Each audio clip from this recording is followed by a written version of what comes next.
Hello everyone, আজকে আমরা pride and প্রেজুডিসের chapter যে তোমার ফোরটা বাকি যেটুকু ছিল সেটুকু শেষ করব, অর্থাৎ সর্বমোট 7টা পার্ট হবে, তাই তো?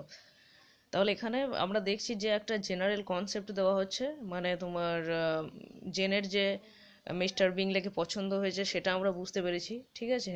এবং মিস্টার বিংলেও মনে মনে কীরকম কনসেপ্ট তৈরি হবে সেটা আমরা পরবর্তী অংশের মাধ্যমে কিন্তু জানতে পারবো, ঠিক আছে? তাহলে এখানে দেখো ওদের বোনগুলোর পরিচয় আমরা পেলাম যে ওরা একটা বড় ইংল্যান্ডের একটা তোমার যে ফার্স্ট র্যাঙ্কের যে স্কুলগুলো আছে, প্রথম সারির স্কুল, সেরকম একটা স্কুলে পড়াশুনো করেছে ওই সমস্ত তোমার দুটো বোন যাদেরকে বলেছে, ঠিক আছে? এবং তারা নর্থ ইংল্যান্ড থেকে এসেছে।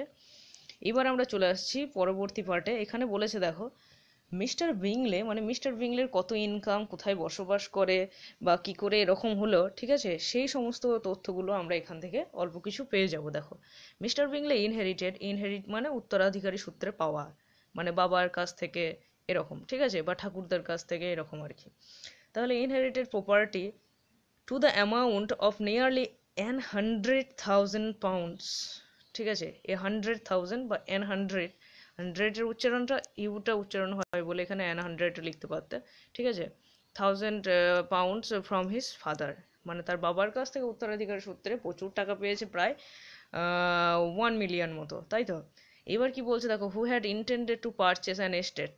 এবার হু হ্যাড বলতে গেলে ফাদারটার কথা বলেছে, ঠিক আছে? অ্যান্টিসিডেন্টের মাধ্যমে দেখেছে, দেখো প্রথমে কমা দিয়েছে, মানে মিস্টার বিংলের যে বাবা অর্থাৎ লেট মিস্টার বিংলে মৃত, তিনি, তার ইচ্ছা ছিল বলেছে, দেখো বুঝতে পারলে, সেই জন্য বোঝা যাচ্ছে যে তিনি মারা গিয়েছেন।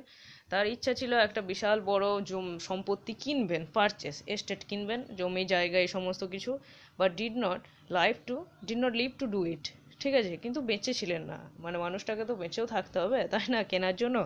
মিস্টার বিংলে ইন্টেন্ডেড ইট লাইকওয়াইজ, মিস্টার বিংলেরও ঠিক সেই রকমই কিছু ইচ্ছা, লাইকওয়াইজ একই রকম, and sometimes made choice of his country, but as he was now provided with a good house and the liberty of a manor, it was doubtful to many of those who best knew the easiness of his temper। আচ্ছা বেশ, আর আমরা এগোবো না, এখানে কমা কমা দিয়ে দিয়ে বলেছে, আমি বুঝিয়ে দিচ্ছি ব্যাপারটা, দেখো।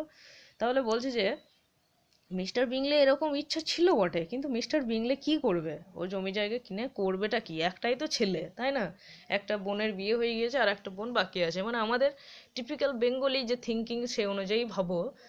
তাহলে কি বলছে যে মানে তোমার ও কিন্তু যে বলেছে দেখো, made choice of his country, নিজের কান্ট্রিতেই কিছু জমি জায়গা কিনবে, বাড়ি কিনবো, সেরকম ইচ্ছা ছিল ওর, but as he is now provided with a good house and liberty of manor. তাহলে কিন্তু যেহেতু তার নিজস্ব একটা বাড়ি আছে প্রোভাইডেড, তার উপর একটা ভাড়া বাড়ি নিয়েছে, তাই না? তো লংবর্নে এসে, যেখানে তোমার তোমার এলিজাবেথ ফ্যামিলিটা থাকে, এবং লিবার্টি অফ এ ম্যানর, তাহলে এই জায়গাটা একটু ভালো করে বুঝবে। ম্যানরটা কী জিনিস? ম্যানর হলো, ধরে নাও একটা ছোট্ট, ছোট্ট নয়, লার্জই বটে, ঠিক আছে, মানে নট তোমার মিডিয়ামও নয়, a large country house with lands, যার পাশে ভূমি থাকে, জমি থাকে, সেটাকে বলা হয় ম্যানর। এবং তার চেয়ে বড় কথা, সেখানে ওই মানে তোমার ওই যে তোমার একটা রাইট থাকে, অর্থাৎ অধিকার থাকে, ঠিক আছে? কি অধিকার থাকে না, ওই ফিল্ডে বা ওই এস্টেটে শিকার করার অধিকার থাকে। তখনকার যেমন হতো আর কি, যেমন তোমার রাজা উজিরদের শিকার করা একটা শখ ছিল, সেই রকমই বড় বাড়ির বড় ফ্যামিলির একটা অ্যারিস্টোক্রেটিক ফ্যামিলির সন্তান মিস্টার বিংলে, সুতরাং ওই ম্যানরে অর্থাৎ ওই জায়গাটায় ওর শিকার করার কিন্তু অবাধ অধিকার ছিল, পশু পাখি শিকার করা, ঠিক আছে? It was doubtful to many of those who best knew his easiness of his temper, ঠিক আছে? এবং যে সমস্ত মানুষগুলো মিস্টার বিংলেকে খুব কাছে থেকে চিনত, ইজিনেস অফ হিজ টেম্পার মানে কি বলতো, খুব টেনশনেও বা খুব কিছু এই সিচুয়েশনেও মিস্টার বিংলে নিজেকে সামলাতে পারতো, সেই জন্য বলা হয় ইজিনেস অফ হিজ টেম্পার, মানে তার মেজাজের আর কি। whether he might not spend the remainder of his days at নেদারফিল্ড and leave the next generation to purchase। তাহলে বলছে যে বাকি জীবনটা কেন ও নেদারফিল্ডই কাটিয়ে দেয় না বাপু, ঠিক আছে? এবং কি কিনবে না কিনবে, যেমন ওই যে এস্টেট কেনার একটা শখ ছিল ওর বাবার মিস্টার বিংলের, সেটা পরের জেনারেশনকে ছেড়ে দেয় না কেন, ঠিক আছে? মানে আপাতত ওর যা আছে সেটা ওর পক্ষে যথেষ্ট, এনাফ একদম। এইবার দেখো, এটা ওর বক্তব্য, ওর তোমার মনের ইচ্ছা, এই সমস্ত কিছু জেন অস্টিন তুলে ধরলেন। এইবার আমরা ওর যে বোনগুলো, ঠিক আছে, ওর বোনগুলো মানে মিস্টার বিংলের কাছে কিভাবে আছে সেইটা আমরা খুব ভালোভাবে এখানে পাবো। দেখো এই স্ট্যান্ডাটাই বলছে, his sisters were anxious for his having an estate of his own, মানে কেমন সিস্টার বুঝতে পারছো? বলছে যে দাদার বা ভাইয়ের এখানে যে নিজস্ব যে জমি জায়গা আছে সেই নিয়ে না খুব ওরা খুব চিন্তিত। কেন চিন্তিত, কেন সেটা পরে জানতে পারবে প্রথম কিন্তু বাট এরকম আরম্ভ করছে লেখিকা এখানে, দো হি ওয়াজ নাও অনলি এস্টাবলিশড অ্যাজ আ টেনান্ট, যে কিন্তু নিজের সম্পত্তি থাক না থাক সে তো পড়ে আছে, কিন্তু এখনও কি করেছে মিস্টার বিংলে টেনান্ট ভাড়াটে হিসেবে থাকতেছে যে লংহর্নে।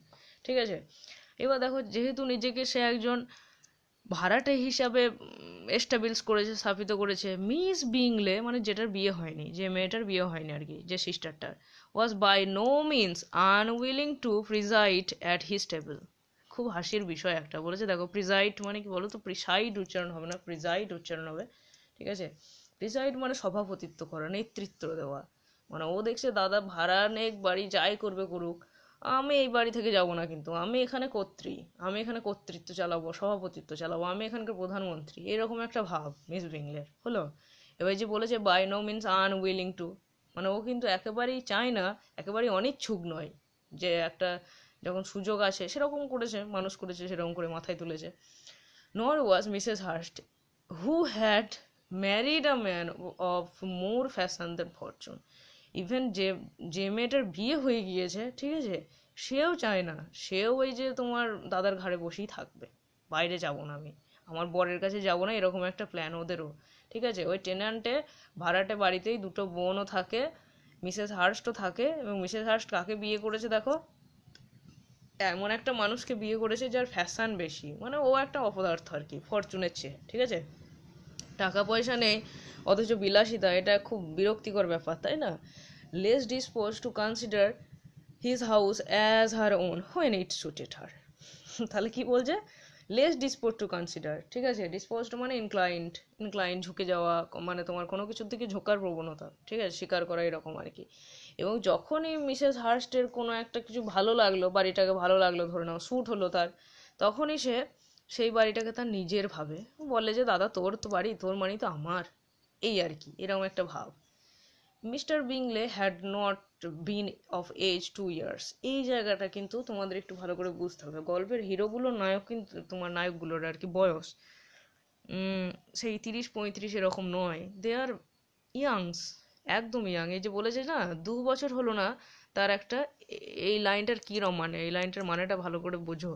বলেছে দেখো had not been age 2 years, মানে যদি ধরে নাও 21 বছরে কাউকে, যেমন ম্যারিডের এজ এখন 21 করেছে, ঠিক আছে, এবার 21+2 মানে 23 বছর বয়স, এইরকম বলতে চেয়েছে। ঠিক আছে, যে এই 2 বছর হলো তার ম্যাচিওরড এজটা পেরিয়ে এলো, মানে 19-এ নাগরিকত্ব, এটাও মানে এটার চেয়েও বলতে চেয়েছে আসল কথা, ওর 21+2 এইটা ওর এজ ধরে নাও, মিস্টার বিংলে সমান 23, 23 বছর। ঠিক আছে, এইবার দেখো বলেছে, এবার ওর যদি 23 হয়, ডার্সিরও সেই রকমই হবে, তাই না, অনেকটা সেই রকমই হবে। দেখো when he was tempted by an incidental বলেনি কিন্তু accidental recommendation to look at Netherfield House. এবং কি হলো, যখন তাকে নেদারফিল্ডের হাউস, অর্থাৎ কি মানে নেদারফিল্ডে একটা সেই ভাড়া বাড়ির আর কি রেকমেন্ডেশন এলো, যে বাড়িটা খুব সুন্দর, ওখানে ভাড়া নেবে নাকি দেখো, এইটা বলছে। ঠিক আছে, টেম্পটেড মানে প্রলুব্ধ করা হয়েছিল, he did look at it, তারপরে কি করেছিল, হি ডিড মানে এখানে বলেনি দেখো, হি লুকড অ্যাট, ডিড বলেছে আগে, মানে তোমার বি ভার্বটা দিয়েছে মানে জোর দেওয়ার জন্য, ঠিক আছে, এমফ্যাসিসের জন্য বলছে, যে সেই জন্য সে ওটাকে দেখেছিল, লক্ষ্য করেছিল, and into it, at it and into ইট, ঠিক আছে, বাইরে থেকে দেখলো, ভিতরে থেকে দেখলো, ফর ½ an hour, প্রায় আধা ঘন্টা ধরে দেখলো, ওয়াজ pleased with the situation and the principles room, এবং যে চারিদিকে যে পরিস্থিতি, পরিবেশ, ওয়েদার এরকম, আর তোমার যে রুমগুলো সেগুলো দেখে খুব প্লিজড হলো, ভালো লাগলো, ঠিক আছে, satisfied with what the owner said in it's praise, এবং যে বাড়ির মালিক, যে টেনান্ট আর কি, টেনান্টের যে, ও তো টেনান্ট হিসেবে গিয়েছিল, বাড়িটা তো অ্যাকচুয়াল মালিক ছিল কে সেটা জানতে হবে না, কে মালিক ছিল দেখো। তাহলে বলছে যে সে যে বললো বাড়িটার প্রশংসায়, মানে বিংলে খুব সহজ সরল সেটা বোঝা যাচ্ছে, ওকে যা বললো বিংলে বিশ্বাস করে নিল, সেটা শুনে খুব খুশি হলো, অ্যান্ড টুক ইট ইমিডিয়েটলি, এবং সেটা সে নিয়েও নিল ভাড়া হিসাবে। ঠিক আছে, বিটুইন হিম অ্যান্ড ডার্সি, এইবার লেখিকা আর একটা জায়গায় যেটা খুব সুন্দর, মানে যে লাইন কোটা পরপর পাবে 3-4টে লাইন, খুব দামি দেখো, এবং তোমরা বাস্তবে ওগুলোর সঙ্গে মিল পাবে, খুঁজে পাবে। দেখো ডার্সির সঙ্গে বিংলের কিভাবে বন্ধুত্বটা মানে সুইটেবল, কিভাবে ডার্সি ইন্ট্রোভার্ট হওয়া সত্ত্বেও ওর ক্লোজ ফ্রেন্ড একজন হরিহর আত্মা, ঠিক আছে। এবার দেখো কি বলেছে, between him and Darcy there was a very steady friendship. Steady অর্থাৎ ফার্ম, মানে দৃঢ়, ঠিক আছে। তাহলে ডার্সির সঙ্গে ওর মিস্টার বিংলের খুব সুন্দর একটা বন্ধুত্ব আছে, in spite of great opposition of character. সত্ত্বেও, ইনস্পাইট অফ মানে সত্ত্বেও, ঠিক আছে। এই দুজনের ক্যারেক্টারের অপোজিশন অর্থাৎ দুজনে বিপরীত রকম হওয়া সত্ত্বেও দুজনের মাঝে বন্ধুত্বটা কিন্তু ফার্ম। মানে একটা কথা আছে না, অপোজিট অ্যাট্রাক্টস, ঠিক সেই রকমই অপোজিট কোয়ালিটি অলসো অ্যাট্রাক্টস। বুঝতে পারলে, দুজনের মাঝে বন্ধুত্ব, ও ইন্ট্রোভার্ট, ও এক্সট্রোভার্ট, ও আলাদা রকম ভাবে, এ আলাদা রকম ভাবে, কিন্তু দুজনের চিন্তাভাবনায় ডিপনেসটা আসে, সেই জন্য ওদের মাঝে কিন্তু বন্ধুত্বটা ক্লোজড। বুঝতে পারলে, আবার ক্লোজ ফ্রেন্ডশিপ। তারপর কি বলেছে, বিংলে was endeared to Darcy by his easiness. এন্ডিয়ার বলতে গেলে এখানে দেখো ইয়েতে বলেছে ভয়েস চেঞ্জের মতো, বাই বলেছে, দেখছো এটা ভার্ব, ঠিক আছে। এবার বলছে যে Bingley was endeared to Darcy by his easiness, openness and ductility of his temper, ঠিক আছে। এবার দেখো বিংলেকে কেন ডার্সি পছন্দ করে, কেননা বিংলের কোয়ালিটির মাঝে, বিংলের ক্যারেক্টারের মাঝে একটা স্বচ্ছতা আছে, একটা সাবলীলতা আছে, ওপেননেস, খোলাখুলি একটা ব্যাপার আছে। আর এই যে ডাক্টিলিটি মানে তোমার হচ্ছে নমনীয়তা, সিপিসনেস, টিমিডিটি, এরকম একটা ভাব, ঠিক আছে। Of his temper though no disposition could offer a greater contrast of his own, ঠিক আছে। কিন্তু ডার্সির কোয়ালিটিতে কি, ডার্সি তো একদম অপোজিট, তাই না। মানে কি বলতে চেয়েছে, বিংলে যেরকম অপোজিট, ভালো করে বোঝো ব্যাপারটা। দেখো এটা বলেছে বিংলের ক্যারেক্টারের মতো ডার্সির ক্যারেক্টার একদম কিন্তু সেই উত্তর মেরু দক্ষিণ মেরু, মানে বিংলের মতো অপোজিট ডার্সির চেয়ে কেউ হতে পারে না। অ্যান্ড দো, এবং যদিও, with his own he never appeared dissatisfied, কিন্তু যাই হোক না কেন সে কিন্তু ডিসস্যাটিসফাইড হয়নি, কেননা একটা ওপেননেস আছে, খোলাখুলি আছে, খোলাখুলি ব্যাপার আছে, ঠিক আছে। তারপরে কি বলেছে দেখো, on the strength of Darcy's regard, এবং ডার্সির চিন্তাভাবনা কি বলেছে, Bingley had the firmest reliance and his judgment the highest opinion. তাহলে ফার্মেস্ট রিলায়েন্স, বিংলেকে বিশ্বাস করা যায়, খুবই বিশ্বস্ত, এবং যে ওপিনিয়ন, জাজগুলো মানে কোনো কিছুকে বিচার করে কথাগুলো বলে, সেগুলো খুব আন্ডারস্ট্যান্ডিং হয়। বুঝতে পারলে, যেগুলো খুব তোমার আপার লেভেলের হয় চিন্তাভাবনাগুলো। In understanding Darcy was the superior, এইটা হলো সবচেয়ে বড় কথা। ডার্সি দেখো ইন্ট্রোভার্ট হতে পারে, কিন্তু আন্ডারস্ট্যান্ডিংয়ের ক্ষেত্রে এই জায়গাটা এক্সপ্লেনেশনে আসে, ঠিক আছে। যে অনার্সের লেভেলগুলো থাকে বইগুলো তোমার আছে যে টেক্সটটা, সেক্ষেত্রে বলছে দেখো ডার্সি ওয়াজ দ্য সুপিরিয়র। আন্ডারস্ট্যান্ডিংয়ের ক্ষেত্রে এই কোয়ালিটিটা একদম দরকার, যাকে বলে আর কি one of the most important quality, ঠিক আছে। এবার বিংলে ওয়াজ বাই নো মিনস ডেফিসিয়েন্ট, কিন্তু বিংলেও যে কম কিছু বোঝার ক্ষমতা তা কিন্তু নয়। ডেফিসিয়েন্ট মানে কি, খামতি, কাঁচা। এফিসিয়েন্ট মানে দক্ষ, হলো।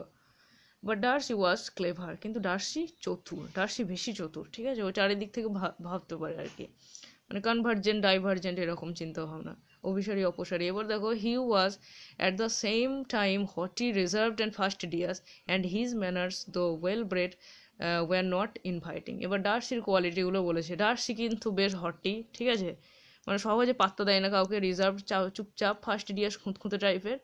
And his manners though well bread, যদিও খুব মানে একটা তোমার ব্রিডিংটা বড় হয়েছে ভালোভাবে, ঠিক আছে, কিন্তু ইনভাইটিং নয়, মানে গায়ে পড়ে কাউকে মিশবে, কারোর সঙ্গে কথা বলতে ইন্টারেস্ট হবে, ও ওরকম কিন্তু নয় ডার্সি, স্বাভাবিক এরকম হয়। দেখো তারপরে বলেছে, in that respect his friend had greatly the advantage, এবং সেই জন্যই তার বন্ধুর একটা অ্যাডভান্টেজ আছে। কীরকম অ্যাডভান্টেজ, এটা তোমাদের অড লাগবে শুনতে, কিন্তু কি বলতো, একটা ফ্রেন্ড যদি আর কি, দুজন বেস্ট ফ্রেন্ডের মধ্যে একজন কি হলো অন্য কারোর সঙ্গে মিশবে না, কিছু করবে না, অতটা মিশতে পারবে না, সেইটা আরেকজনের ক্ষেত্রে মানে তোমার সিকিউর প্লেস হয়, ইনসিকিউরিটি তৈরি হয় না মনের মাঝে, ঠিক আছে। সেই জন্য বলছে একটা গ্রেট অ্যাডভান্টেজ ছিল। বিংলে যা শেয়ার করলো ডার্সি কাউকে বললো না, তাই না। এবার যদি ডার্সি ওরকম হতো, বলে বেড়াতো, এক্সট্রোভার্ট হতো, তাহলে তো মুশকিল হয়ে যেত, তাই না, সিক্রেট বলতে কিছু থাকতো না। Bingley was sure of being liked everywhere he appeared, এটা দেখো জেনারেল একটা সেন্টেন্স দিয়েছে, Darcy was continually giving offence, ঠিক আছে। এবার কি বলছে যে অফেন্স বানানটা অ্যাকচুয়ালি কি হয় বলো তো, একটা নাউন হয়, একটা তোমার ভার্ব হয়, যেমন অ্যাডভাইস হয়, একটাতে সি হয়, মানে এই যে এসের জায়গাটায় সি হয়, ঠিক আছে। তাহলে কি বলছে, সব জায়গাতেই যেখানেই বিংলে যেত বিংলেকে সবাই পছন্দ করতো, কিন্তু ডার্সি যেহেতু একবারেই মিশতো না, ঠিক আছে, সেই জন্য প্রত্যেকটা মানুষের মনেও কিন্তু বারবার বারবার ঘৃণা সঞ্চার করতো, দোষের সঞ্চার করতো। একটা সেন্টেন্স যেমন ধরে নাও, people takes offence of you, ঠিক আছে, সেখানে মানে মানেটা হলো তোমার লোকজন তোমার সম্পর্কে খারাপ ধারণা পোষণ করে, ঠিক সেই রকমই আর কি, মানে people takes offence of Darcy, হলো। তারপরে স্ট্যান্ডায় চলে এসো, বলেছে দেখো, the manner in which they spoke of the Meryton assembly was sufficiently characteristic. The manner in which they spoke, the manner বলতে গেলে যেভাবে কথাটা বলছিল, এবার দেই বলতে গেলে কারা বটে সেটা আমরা পাবো, তাড়াহুড়ো করতে হবে না। মেরিটন অ্যাসেম্বলি মানে কি বলতো, যে ডান্সটা হলো না এতক্ষণে ধরে, সে বল ডান্সের কথা, যেখানে অনেকজনের সঙ্গে নৃত্য করেছিল মিস্টার বিংলে, যার কথা মিসেস ব্যানেট ওর বরকে বলছিল, ঠিক আছে।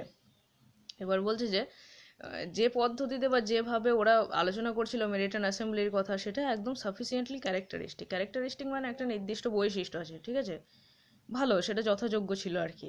বিংলে had never met with more pleasant people or prettier girls in his life. তাহলে কি বলছে, বিংলে আর কোথাও বাপের কালেও আর কি, কোথাও এত সুন্দর মানে তোমার প্লেজেন্ট, বিংলে যেহেতু মিশতে পারে, ওর সঙ্গে লোকে মিশেছে, ওর ভালো লেগেছে, তাই না, তার কাছে সব মানুষগুলোকে প্লেজেন্ট মনে হয়েছে, মনোরম মনে হয়েছে, এবং মেয়েগুলোর ক্ষেত্রে কি বলেছে, প্রিটিয়ার, খুব বিউটিফুল মেয়ে ছিল, সমস্ত মেয়েগুলো দেখতে ভালো ছিল, সেটাই বলেছে বেশিরভাগ, ঠিক আছে, বেশিরভাগ মেয়ে খুব ভালো ছিল, আর সারা জীবনে এরকম কাউকে দেখেনি। Everybody had been most kind and attentive to him, ঠিক আছে, সকলেই কাইন্ড ছিল। প্রথমত বিংলে মিশতে পারতো, দ্বিতীয়ত বিংলে হ্যান্ডসাম ছিল, তাই না, সুতরাং মানুষজন অ্যাটেন্টিভ তো হবেই, মনোযোগী ছিল খুব। There had been no formality, তাহলে এখানে জেনারেলি বিংলের যেরকম ক্যারেক্টার সেটা আমরা আগেই বুঝতে পেরেছি, সেই জন্য বলেছে দেখো, দেয়ার হ্যাড নো ফর্ম্যালিটি, ঠিক আছে, মানে বিংলের ক্যারেক্টারের মাঝে কোনো লৌকিকতা বোধ ছিল না, অর্থাৎ কি বলেছে, মিশুকে ভাব ছিল আর কি, ঠিক আছে, মিশতে পারতো, নো স্টিফনেস, খুব যে গাম্ভীর্য কিছু গম্ভীর ভাব সেরকম কিছু ছিল না। He had soon felt acquainted বানাটা ভুল করো না, ঠিক আছে, আয়টাকে প্রথম দিয়ে দিও না, এটা অনেক ভুলটা হয়, ঠিক আছে। এবার দেখো, উইথ অল দ্য রুম বলতে গেলে রুমের মানুষগুলো, ঠিক আছে, সিনেকডকিক এক্সপ্রেশন আর কি, তোমার পার্ট ফর দ্য হোল, বুঝতে পারলে। এবার সিনেকডকিক এক্সপ্রেশনে বলেছে তোমার অল দ্য রুম বলতে গেলে all the people of the room আর কি, সমস্ত রুমে যত মানুষগুলো ছিল সকলের সঙ্গেই পরিচিত ছিল। অ্যান্ড অ্যাজ টু মিস ব্যানেট বলতে গেলে জেনের জন্য বলেছে, জেন ব্যানেটের জন্য, ঠিক আছে, সি ইজ মানে the most prettiest girl from the aspect of Mr বিংলের কাছে সবচেয়ে prettiest girl. He could not conceive an angel more beautiful, মানে দেখো তোমার মিস্টার বিংলে এটা মানে কনসিভ অর্থাৎ ধারণা পোষণ করতে পারে না, আমি বলেছিলাম পারসিভ কনসিভ দুটো শব্দ আছে এরকম জেনারেলি, ঠিক আছে। এবার দেখো বলছে যে কোনো একটা অ্যাঞ্জেলও এর চেয়ে বেশি বিউটিফুল হতে পারে না, মানে স্বর্গের দেবী সেটা হতে পারে না, মিস বিংলে তার চেয়েও beautiful. Darcy on the contrary had seen a collection of people in whom there was little beauty and no fashion. এবার মিস্টার বিংলের কাছে মানুষগুলো কী ছিল, কাইন্ড ছিল, অ্যাটেন্টিভ ছিল, তাই না, প্লিজেন্ট পিপল ছিল, এই গুণগুলো বললো। কিন্তু ডার্সি কী দেখলো, ডার্সির চোখে লিটল বিউটি, খুব ভালো যে দেখতে শুনতে সেরকম মানুষ কেউ না, নো ফ্যাশন, আচার আচরণগুলো একদম সেই আদব কায়দাগুলো একদম নিম্নমানের, সেটাই বলতে চেয়েছে, এটা ডার্সির চোখে আর কি। একটা কালেকশন বলেছে, দেখছো, মানে জীবজন্তুর সঙ্গে তুলনা করেছে, collection of birds, collection of Tigers, এরকম আর কি। For none of hmm he had felt the smallest interest, এবং তাদের মানে গোটা পার্টিতে যতই পিপল থাকুক না কেন, কারোর প্রতিও একটুও তার খানিক অনুরাগ সৃষ্টি হয়নি, স্মলেস্ট ইন্টারেস্ট, কোনো আগ্রহ জন্মায়নি, ঠিক আছে। And from none received either attention or pleasure, এবং সেই জন্যই তোমার কেউ ওর কাছ থেকে অ্যাটেনশনও পায়নি, প্লেজারও পায়নি, ঠিক আছে, কোনো আনন্দই পায়নি। Miss Bennet he acknowledge to be pretty but she smile too much, এবার মিস ব্যানেটকেও মানে অ্যাকনোলেজ, স্বীকার করেছিল যে দেখতে সুন্দর, প্রিটি, কিন্তু ও খুব হাসে গো, এই বলে কাটিয়ে দিয়েছিল, ঠিক আছে। প্রিটি হলে ফিচফিচ ফিচফিচ করে যদি বারবার হাসে, ঠিক আছে, কি বিরক্ত লাগে সেটাই বলেছে।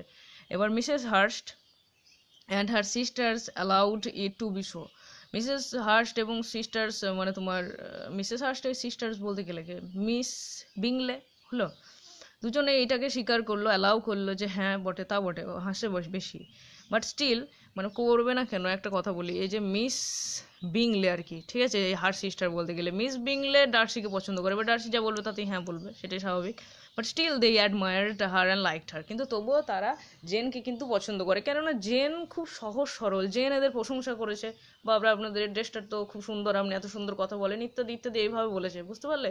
এবং এরা ফ্ল্যাটারি পছন্দ করে, and pronounced her to be a sweet girl, এবং এইটাও বললো যে উচ্চারণ করলো, প্রোনাউন্স করলো, তাহলে সুইট গার্ল, মিষ্টি একটা মেয়ে, and one whom they would not object to know more. Object মানে কি, সেই I have an object, object my lord বলে না, এবং একমাত্র এর জন্যই আর কি যাকে বেশি জানতে গেলে তারা কোনো সময় কোনো তোমার আপত্তি করবে না, বুঝতে পারলে? মানে এরা কিন্তু ওর ভাইকে একটুখানি সিগন্যাল দিয়ে দিল যে মিস্টার বিংলে জেনকে পছন্দ করতে পারে, যেমন এলিজাবেথ সাই দিয়েছিল, বুঝতে পারলে? Miss Bennet was therefore established as a sweet girl. Miss Bennet সেই জন্য ওদের সবার চোখে একটা মিষ্টি মেয়ে হিসাবে এস্টাবলিশ গঠিত হলো, সেটা হলো, ঠিক আছে? And their brother felt authorized by such commendation of to think of her as he choose, ঠিক আছে? এবং সেই জন্য আমাদের বিংলে বাবু, ব্রাদার বলেছে, দেয়ার ব্রাদার বলতে মিস্টার বিংলে এই সমস্ত প্রশংসাগুলো শুনে, কমেন্ডেশন মানে কি, প্রশংসাগুলো শুনে বেশ প্রায়োরিটি পেলো, নিজের মনের মাঝে একটা কর্তৃত্ব তোমার অনুধাবন করলো, বুঝতে পারলো যেহেতু সে ওই মেয়েটাকে মনে মনে ঠিক করেছে অ্যাজ এ পার্টনার, ঠিক আছে? অ্যাজ এ লাইফ পার্টনার যেহেতু ঠিক করেছে, সেই জন্য মনে মনে গর্বিত হলো, সেইটাই। তাহলে এই ছিল তোমাদের চ্যাপ্টার 4 শেষ হলো। এবার যদি কোনো কোয়েশ্চেন থাকে কমেন্টে জানাও। Thank you for watching this video, stay good, stay happy, thank you.